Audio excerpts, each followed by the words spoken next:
तो एक सीधी साधी नन शैतान में कैसे बदल गई, आइए जानते हैं इसके पीछे की कहानी को। तो हमारी कहानी की शुरुआत होती है इविल नन के चैप्टर 2 से। साल था सन 1939 जब मैडलिन अपनी बेटी एलिसा के साथ पोलैंड के एक छोटे से शहर में हंसी खुशी रहा करती थी। उसी साल वर्ल्ड वॉर 2 की भी शुरुआत हुई, जिसमें मैडलिन के घर पर एक बॉम्ब गिरता है, जिसमें मैडलिन तो बच जाती है लेकिन एलिसा की मृत्यु हो जाती है, जिससे मैडलिन काफ़ी दुखी रहने लगती है। साल 1939 में मैडलिन पोलैंड को छोड़कर अमेरिका के ईगल हाई स्कूल में साइंटिस्ट के रूप में आ जाती है। ईगल हाई स्कूल होने के साथ साथ एक चर्च भी था, जिसमें मैडलिन अपने आप को नन के रूप में बदल लेती है और मैडलिन बच्चों को पढ़ाने लगती है। और समय बीतता रहा, लेकिन मैडलिन अभी भी अपनी बेटी को भूल न सकी और समय बीतने के साथ साथ मैडलिन की दिमागी हालत और भी खराब होने लगी और मैडलिन अपनी बेटी को दोबारा जिंदा करने के लिए नए नए तरीके की खोज भी करने लगी। इसी बीच मैडलिन को स्कूल के लाइब्रेरी में एक शैतानी किताब मिलती है, जिसकी मदद से मैडलिन एक्सपेरिमेंट कर अपनी बेटी को दोबारा जिंदा करने की कोशिश करने लगती है। इसी बीच एक्सपेरिमेंट से मैडलिन ने 3 शैतानी चिकन को भी बना लेती है, जिनका काम होता है मैडलिन की बातें मानना और बच्चों को स्कूल से भागने से रोकना। और यहीं से शुरू होता है मैडलिन के इविल नन बनने का सफर। तो आपने गेम की शुरुआत में ये डॉल तो देखा ही होगा। तो मैडलिन अपनी बेटी को जिंदा ना कर पाने पर ब्लैक मैजिक का यूज करने लगती है।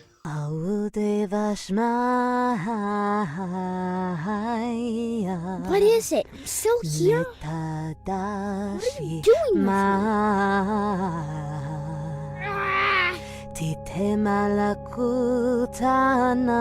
Stop singing that weird.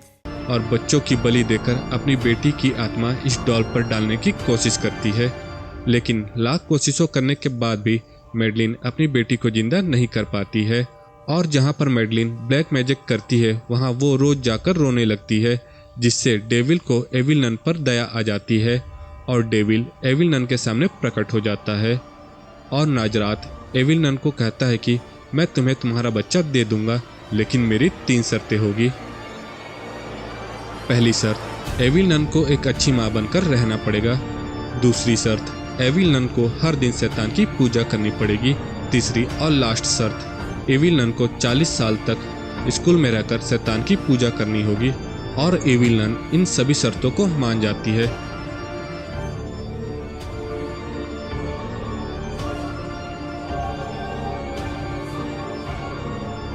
जिससे शैतान एविल नन के पेट पर उंगली रखता है और एविल नन प्रेग्नेंट हो जाती है। और साल 1940 में एविल नन एक बच्चे को जन्म भी देती है और यह बच्चा और कोई नहीं आइसक्रीम मैन रॉड सुलिवान होता है। एविल नन और शैतान को आपस में बात करता हुआ एक बच्चा भी देख लेता है और यह बच्चा और कोई नहीं एविल नन चैप्टर 1 के मिस्टीरियस मैन विलियम होता है, जो चैप्टर बलून एस्केप में सभी बच्चों को भागने में मदद करता है। तो आखिर सवाल ये उठता है कि मैडलिन एविल नन में कैसे बदल जाती है।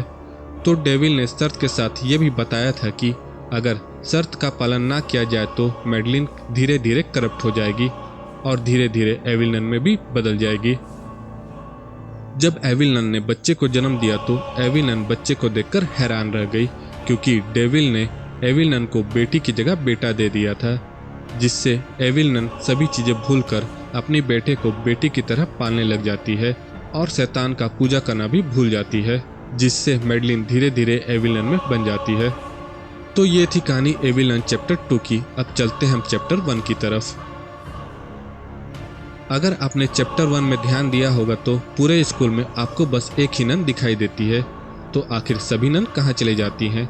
तो दरअसल जब कोई नन बनता है तो वह संन्यास ले लेता है और एविल नन माँ बन जाती है, जिससे सभी नन को एविल नन के ब्लैक मैजिक के बारे में पता चल जाता है और सभी नन फैसला करते हैं कि एविल नन के बच्चे को इस आइसक्रीम मैन जोसेफ सिल्वन को दे देंगी और जोसेफ सिल्वन रोडिक को भी एडॉप्ट कर लेता है।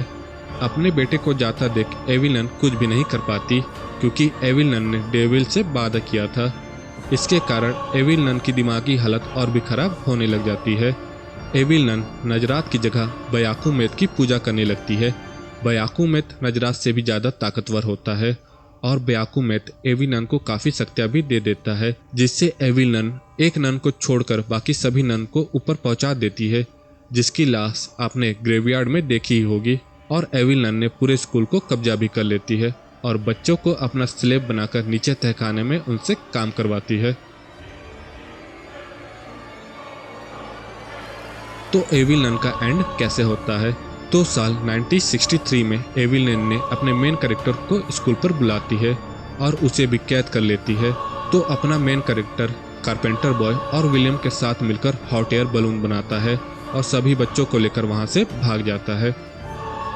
तो दोस्तों, ये थी एविल नन की पूरी कहानी।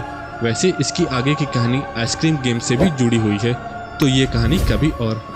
तो आपको ये स्टोरी कैसे लगी हमें कमेंट करके जरूर बताएं और इसके आगे की स्टोरी के लिए हमें कमेंट करें। मिलते हैं किसी न्यू गेम पे, तब तक के लिए गुड बाय। और जाने से पहले हमारे चैनल कंट्रोल आकाश को भी सब्सक्राइब करना ना भूलें। तब तक के लिए गुड बाय।